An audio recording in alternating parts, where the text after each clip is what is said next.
They laughed when my mother called me the shame of the family, right in the middle of my sister's wedding. But they stopped laughing the moment her groom saluted and said, "Major General, ma'am." "Hi, I'm Evelyn. I served in war zones most of my adult life, but nothing prepared me for the battlefield that was my own family. Have you ever been celebrated by the world and discarded by your own blood? Have you ever walked into a room full of people who used to love you, only to realize you were invited just to be humiliated? Drop a comment if you've ever felt erased, overlooked, or had to reclaim your voice where it was stolen. Let's go back to the moment they tried to silence me and failed spectacularly. She's the shame of this family, but at least she's punctual. That one sentence slid through the chandelier-lit room like a blade. I didn't flinch. Not yet. Rewind. The invitation arrived 3 weeks ago, square and stiff like a challenge coin. No warmth, no, we miss you. No, can't wait to see you. Just my rank, my name, and a single handwritten word beneath the RSVP card. Behave. No punctuation. No salutation. No soul. I hadn't been home in 6 years. Not since I stood at my father's funeral in full uniform while my mother placed a hand on Haley's shoulder and didn't even look my way. Not since the Military Ethics Board mysteriously opened an inquiry into my Bronze Star right after my deployment. No phone call, no support. Just silence. A curated, cold silence. But today was Haley's wedding. And somehow, that felt like the final test. The wedding venue was pristine. Manicured hedges, marble floors, white hydrangeas blooming in every direction. Virginia, in spring, always tried too hard to look soft. I arrived early, out of habit, my name already absent from the list. The valet squinted at twice. I corrected him with a clipped, "Major General Evelyn Maddox," and watched his posture straighten like a snapped ruler. Inside, the ballroom sparkled. Gold accented everything. Strings of lights wrapped through crystal. A pianist played something delicate in the corner while the buzz of privilege filled the air. I approached the seating chart. Rows of names, artfully scrawled in calligraphy. Haley and Andrew at table 1. Our parents at table 2. Cousins, in-laws, extended family sprinkled about, and there, barely legible in a corner near the kitchen, E. Maddox, table 12. My name wasn't even printed properly. Just the initial. Like I didn't deserve full letters. My napkin? Off-white, not ivory like the rest. An intentional error disguised as oversight. I found my place at the far end, beside the swinging kitchen doors. Steam and garlic butter drifted out every time they opened. I sat down, adjusted my jacket, and placed my polished insignia gently on the table before me. A quiet declaration. I am not here to perform. I am here because I refuse to vanish. A server passed by and dropped a knife. It clattered near my feet. I didn't move. Didn't react. Combat trained me to hold still when noise meant chaos. The server stuttered an apology. I nodded once. He picked it up and left without looking at me again. "Who is she?" a woman 2 tables over whispered, loud enough for me to catch. Her friend shrugged. "Security." I almost laughed. Almost. Then came the heels. Click, click. Haley, in designer white, face painted in perfection, floated over like a scene director checking the lighting. "I told them not to make it too military for your side," she said. "Not even a hello. You know, didn't want it to feel stiff." I said nothing. Her eyes flicked to my rank insignia on the table, lingered too long, then darted away. "Anyway," she added with a polished smile, "glad you came." She walked off before I could reply. I sat there, breath even, heart steady. Then the toasts began. My father, glass in hand, spoke of new beginnings and how proud we are of the couple. My mother followed with, "To loyalty and grace," looking right through me as she said it. I sipped my water. Haley took the mic next. Her voice sweet, just the right pitch for tension. "To think," she said, scanning the crowd, "even my big sister made it tonight. All the way from wherever she guards doors now." Laughter. Not polite. Not hesitant. Loud. Unapologetic. The mic passed hands. Jokes flew like daggers in silk. Then Barbara Maddox, seated regally at table 2, raised her glass and set it with the crispness of a final blow. "She's the shame of this family, but at least she's punctual." The laughter doubled. That was the moment. I stood slowly, lifted my untouched champagne flute, and raised it to eye level. The room stilled, half out of confusion, half anticipation. "The people I guard," I said clearly, "outrank everyone in this room." And I sat down. You could hear it. The collective intake of breath. The stillness after a grenade lands, but before it detonates. Forks paused. Hands froze mid-sip. Someone at the piano hit a wrong note and stopped playing altogether. The silence was louder than the insult. Then, behind me, a chair moved. Andrew, the groom. He stood from table 1, eyes locked on me, face unreadable. He stepped forward, slow, deliberate. Around the tables, past the cousins, past the whispering aunts, past my mother who reached for his sleeve but missed. Past Haley, who looked like she'd seen a ghost wearing boots. He didn't smile, didn't frown, just walked. 1 pace away from me, he stopped, straightened, saluted, crisp, perfect, regulation sharp, and said nothing. Yet. Because that's where the chapter ends. And the room hadn't even exhaled. "Major General, ma'am." The room frozen. The words, crisp and authoritative, rang louder than the DJ's faded playlist and sharper than the clink of crystal. Every head turned. Forks stopped midway. I didn't move. Andrew stood, tall, spine straight, eyes locked on me as though nothing else in the room existed. A second passed. Then another. He began walking. And in that exact moment, a memory hit me like shrapnel. Months ago, at a dusty base outside Fallon, I overheard Andrew retelling the story of the ambush in Helmand. "We were pinned down under heavy fire," he said, surrounded by fresh-faced lieutenants. "My CO didn't flinch. She pulled 3 of us out while wounded herself. When they asked who she was, he'd only smiled. She taught me that silence isn't weakness. It's restraint." They laughed, assuming he meant a grizzled old male colonel. No one imagined the woman he'd marry would be that same officer. Now here he was, cutting through the room like a blade, each step slicing through layers of pretense. He passed table 1 without looking at Haley. Her hand reached for him, manicured fingers clawing for control, but he didn't stop. He walked past table 2.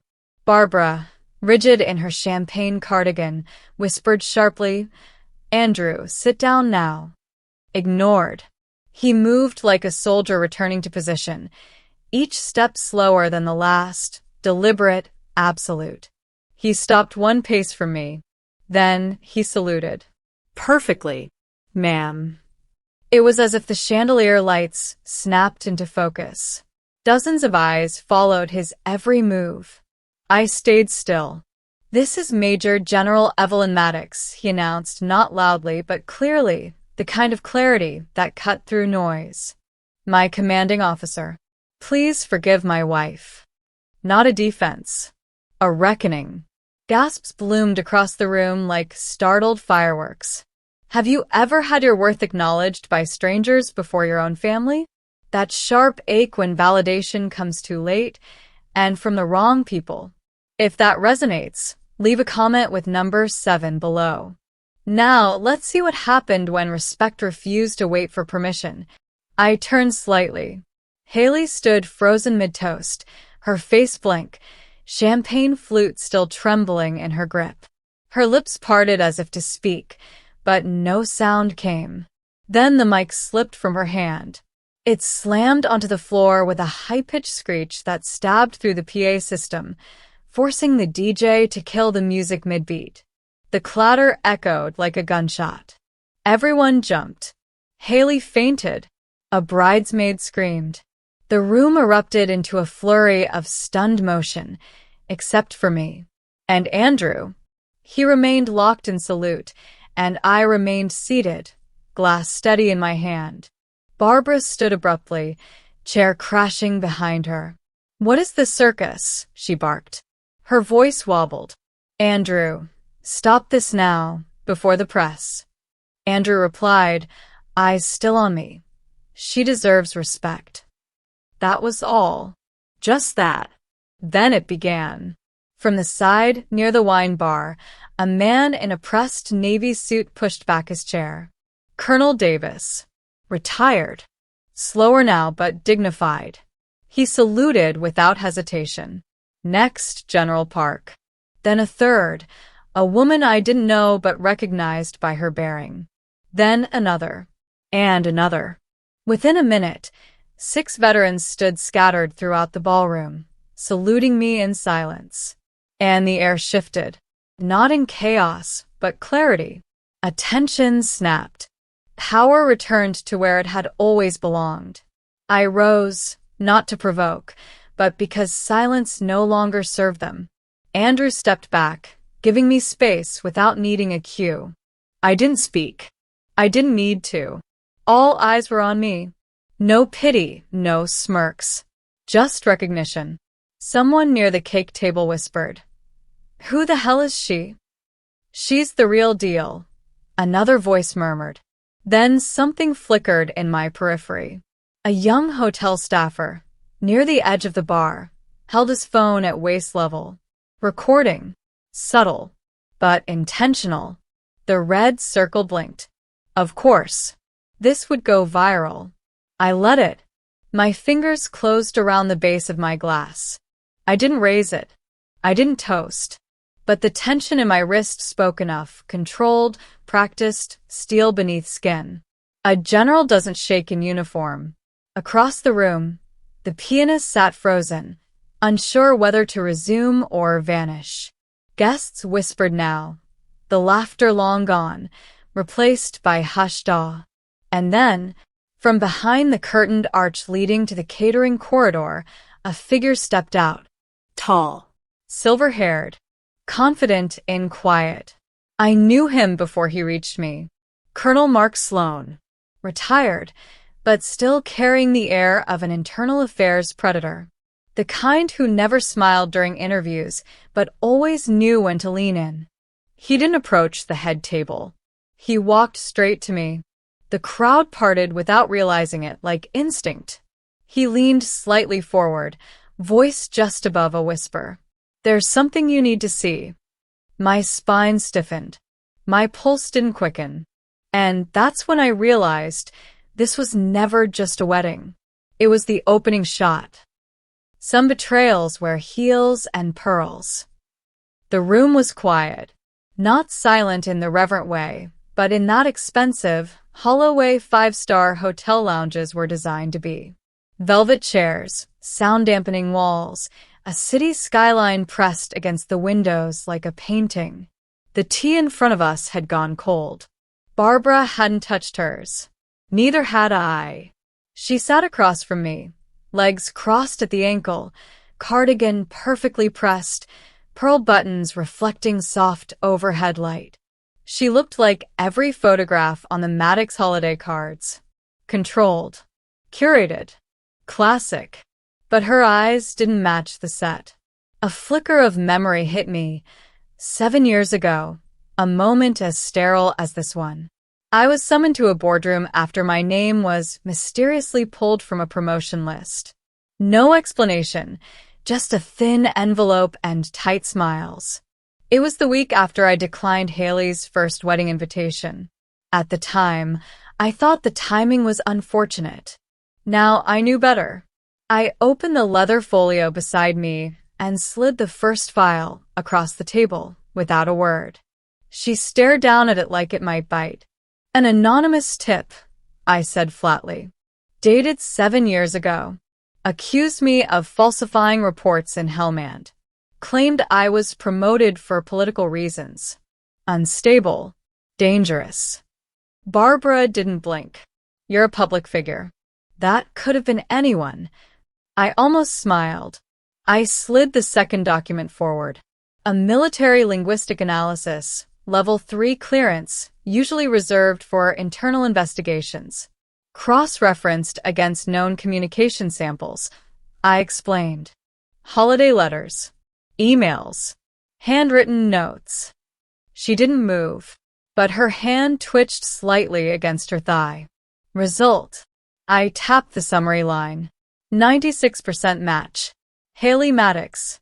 The remaining 4. I slid a third page across. Barbara Maddox. Secondary lexical contributor. The silence between us crackled. I leaned back. Not smug. Just calm. Barbara reached for her cup, but didn't lift it. Her fingers wrapped around the porcelain like it might steady her. The spoon in her saucer rattled against china from her sudden grip. I didn't write it, she said, her voice dry. No, I replied. But you gave her access. The phrasing, the internal reports, the tone, the language wasn't Haley's. It was yours. I pulled out the last page. Let me read it for you, I said, voice cool. She doesn't lead. She commands fear. A danger in uniform. Barbara exhaled sharply, almost a flinch, but not denial. Her lips parted, then pressed into a thin line. Her eyes dropped. They didn't rise again. I watched her read the sentence again and again, her pupils narrowing. Her nostrils flared slightly, but she didn't breathe deep enough to protest. The crack had formed behind the pearls. You didn't just ignore me, I said, tone unwavering. You erased me. Methodically. I stood, gathered the rest of the documents into a neat pile, and left them on the table. My hands didn't shake. They didn't need to. My words had done the work. As I looked down at her, I said it slowly, clearly. Don't ever tell anyone I disappeared. Tell them the truth. You pushed me out and watched me fall. Barbara's eyes finally lifted to meet mine. She looked older in that moment. Not weak. Just unarmed. Evelyn. I turned and walked away. She didn't follow. Behind me, the soft rustle of paper. The shift of a breath. Then, a ringtone, Barbara's phone buzzing sharply against the polished wood. She picked up. Her voice trembled. Haley. On the other end, Haley's voice cracked through the line, raw and sharp like glass. What did you show her? I didn't slow. As I passed the doorway, I caught sight of the large canvas behind her, an ocean scene, blue and still. The same type of painting she once hung in my childhood bedroom. She called it calm, for girls who dream too loud.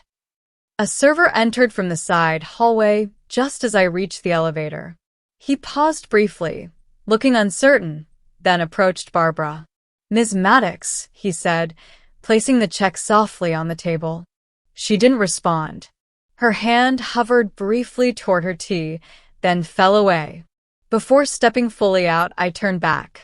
With deliberate care, I lifted a napkin, wiped the edge of my untouched cup, and folded the linen neatly beside the saucer. Like brushing off something that once claimed to define me. The jazz overhead faded into a slow, minor key, notes stretched low and cold. And still, no one touched the tea. Not even her. They tried to bury her reputation. Instead, they built her platform. The clip of Andrew's salute had passed 3 million views before the champagne dried on the wedding linens. News anchors replayed it with slow-motion commentary. Reddit threads dissected every frame. One headline read, "When the room stood still." But none of them got it quite right. It wasn't about spectacle. It was about memory, visibility, reclamation. I had no interest in interviews or apologies. I'd seen what media attention did to truth. But the military gala in Washington wasn't optional. It was the stage they once denied me, now forcibly rebuilt with my name etched in bold. The ballroom shimmered in military formality. Ice sculptures, banners, gold-framed portraits of generals past. Every inch screamed legacy. But something had shifted. Eyes didn't dart past me anymore. They watched, measured, waited. The MC's voice rang through the speakers. This year, we recognize a leader whose strength redefines command. The recipient of the Resilience Honor, Major General Evelyn Maddox. A slow ripple of applause. Then stronger. From corners, tables, balconies. Some stood. Some hesitated. But none looked away. I walked through the center aisle. Black suit tailored sharp, silver insignia glinting. I didn't wear my medals.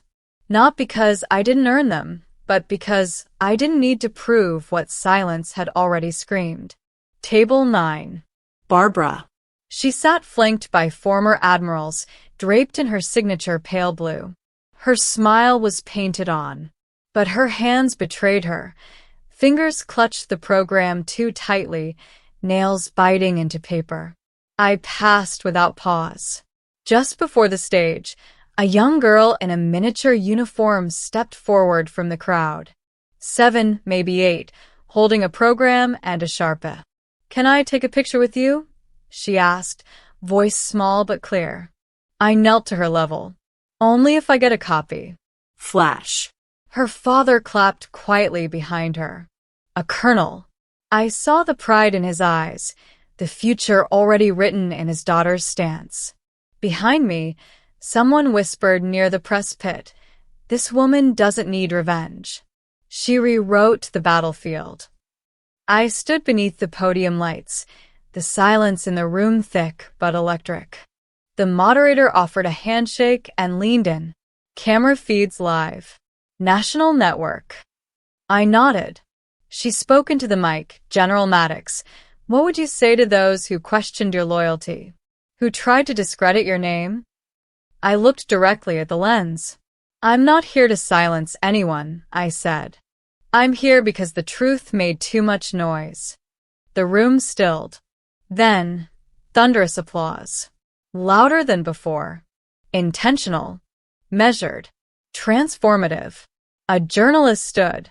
"General, what do you say to those who still think your promotion was political?" I didn't blink. I didn't climb here to be applauded. I climbed here to stay visible for everyone who's been erased quietly. To my left, a side wall displayed the Hall of Honors. A digital rotation of historic military leaders scrolled slowly. All male. Until now. My name slid across the screen. E. Maddox. 4 stars. And a single caption.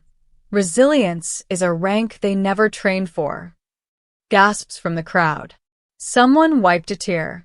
A small burst of camera shutters clicked, this time focused not just on me, but on that screen. Barbara's face paled. She shifted in her seat, crossed and uncrossed her legs, craned slightly to be in camera view. But the lens had moved on. The Pentagon liaison stepped onto the stage, folder in hand. "General Maddox, we would be honored if you accepted the chair position on the Joint Ethics Advisory Council. A permanent seat. The power to lead systemic reform." I took the folder. Flipped it open. Paused. Then shut it. "Tell your board," I said evenly. "I already built my own council. It's called Surviving Your Own Bloodline." The crowd didn't know whether to laugh or cry. A quiet pause, then renewed applause. Not chaotic, but thunderous. As I stepped down from the stage, the camera followed me briefly, then shifted back to the electronic honor wall. Just before I disappeared behind the curtain, a third name appeared beneath mine, an empty placeholder. Reserved. But for whom? In the corridor, the air changed. Cooler. Clearer. A reporter jogged to catch up. Recorder in hand, breath short. General Maddox, he asked, is it true your own family tried to sabotage your military career? I stopped mid-stride, turned slowly. Through the glass behind him, I saw Barbara still seated, the applause still echoing. Her image reflected on the monitor screen behind her, flickering beside mine. I smiled. Not cruelly, just honestly. Ask them. He lowered the recorder. That was his headline. As I turned toward the hallway exit, I passed a side panel near the bar. It listed all previous recipients of the Resilience Honor. Male after male after male. And at the top, freshly engraved, not in brass, but in silver, Evelyn R. Maddox, the first, not the last. You don't get to erase me and then ask for my silence. The room was soft in the way expensive places pretend to be intimate. Gold fixtures, pale velvet chairs, a low hum of piano jazz spilling in from the bar next door. But this wasn't warmth. This was what power looked like when it was trying not to beg. Barbara Maddox sat across from me in a cashmere coat and a blouse I'd seen in every holiday card since 2004. She didn't say hello, just lifted her cup and said, "You certainly made a statement." I didn't answer. Instead, I opened my leather folio and placed a file on the table between us. I watched her eyes flick down. She recognized the paper. Thick. Official. Damning. Her hands trembled ever so slightly, just enough to rattle the teaspoon in her saucer. "It's all there," I said calmly. The full report, the anonymous submission, the email headers, the linguistic analysis. 96% matched to Haley. The rest yours. Barbara said nothing. Not yet. I let the silence work. She reached for her coffee again.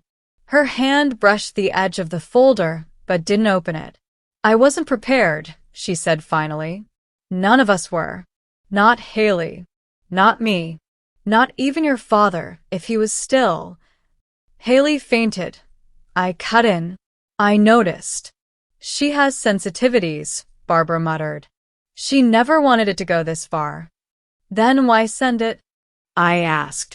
Her lips pressed into a line. "I didn't write it. But you provided the documents. The tone. The language." I leaned forward.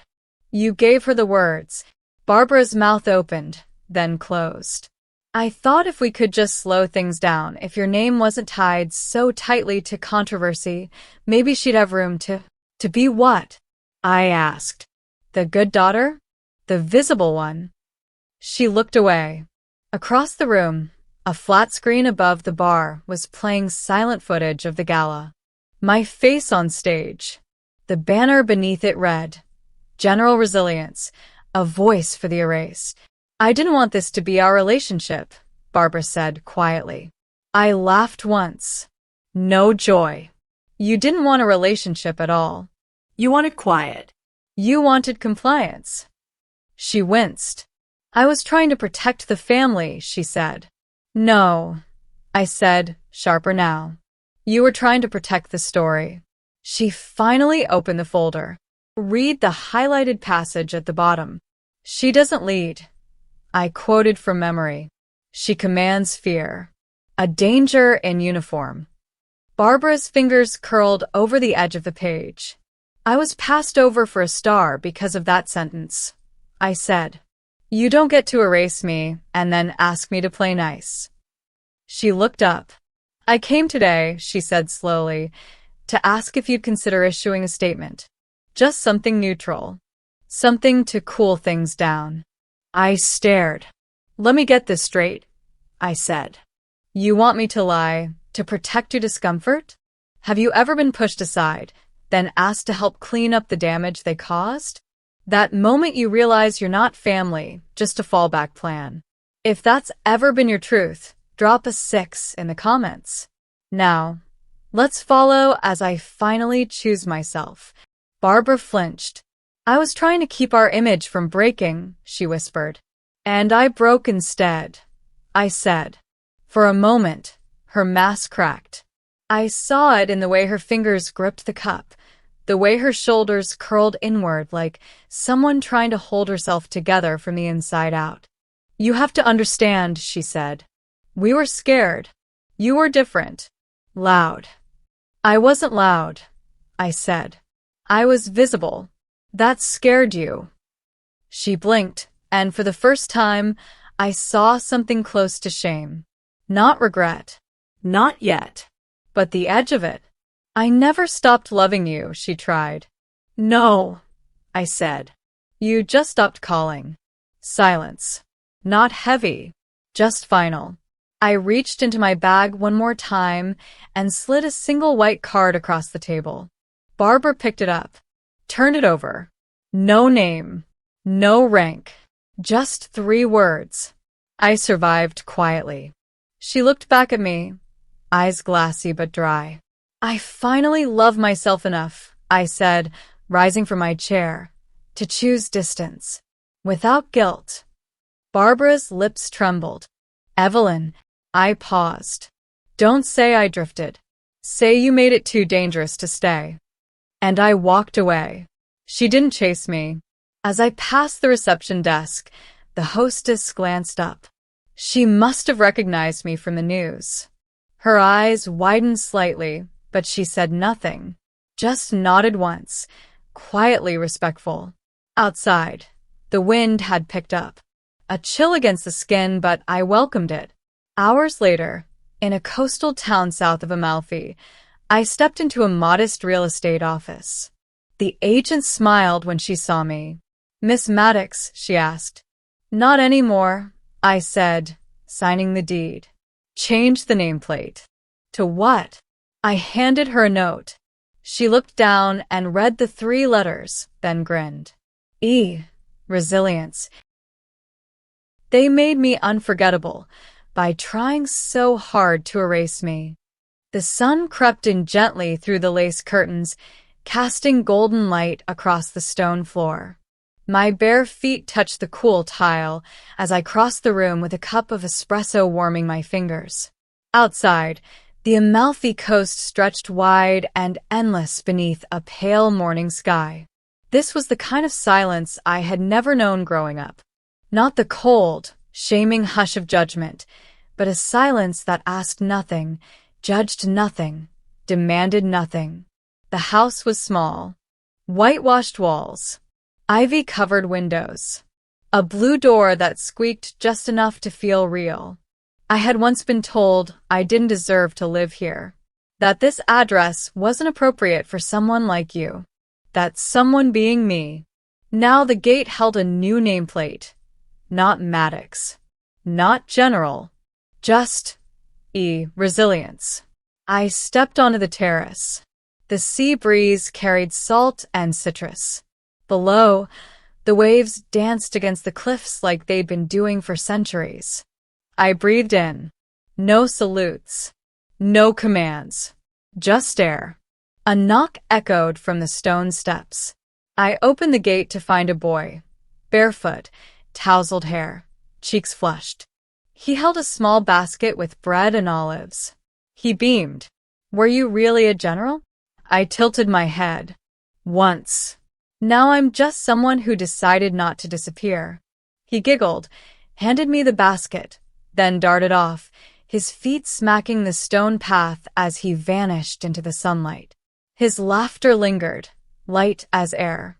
Inside, I set the basket beside a nearly finished sketch. The logo for the Resilience Foundation. A broken circle with a flame inside. I had redrawn it a dozen times, stripping away every trace of the Maddox name. This wasn't about legacy. It was about survival. I opened the bottom drawer of my desk. Inside was a medal. Bronze, heavy, never mounted.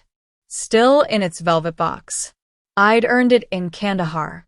I kept it not to display, but to remember. Not all victories need a wall. I logged into the Foundation's portal and submitted the final registration.